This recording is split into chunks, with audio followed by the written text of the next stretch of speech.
RRR తర్వాత Rajamouli next cinema Mahesh బాబుతో అని అనౌన్స్ చేసిన సంగతి తెలిసిందే.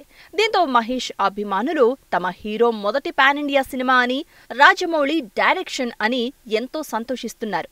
ఈ సినిమా ఎప్పుడెప్పుడు మొదలవుతుందా అని ఎదురు చూస్తున్నారు. SSMB 29 సినిమా గురించి ఎలాంటి అధికారిక ప్రకటనలు రాకపోయినా రోజు ఏదో ఒక వార్త వైరల్ అవుతూనే ఉంది. గతంలోనే Mahesh Rajamouli cinema Indiana Jones తరహాలో ఉంటుందని, ప్రపంచ దేశాలు చుట్టే సాహస యాత్రలా ఉంటుందని ఓ సందర్భంలో రాజమౌళి చెప్పారు. రాజమౌళి తండ్రి విజయేంద్ర ప్రసాద్ ఈ సినిమాకు కథ రాస్తున్న సంగతి తెలిసిందే. ఇటీవలే ఈ సినిమా కథ పూర్తయింది అని విజయేంద్ర ప్రసాద్ చెప్పారు.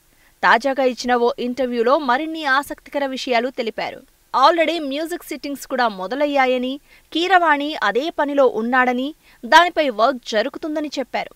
మ్యూజిక్ వర్క్స్ మొదలైంది అంటే సినిమా ఆల్మోస్ట్ మొదలైపోయినట్టే అని మహేష్ అభిమానులు ఆనందం వ్యక్తం చేస్తున్నారు.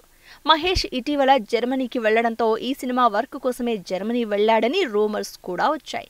ఈ సినిమాని ఎప్పుడెప్పుడు అధికారికంగా ప్రకటించి షూట్ మొదలు పెడతారా అని మహేష్ అభిమానులు ఆతృతగా ఎదురుచూస్తున్నారు.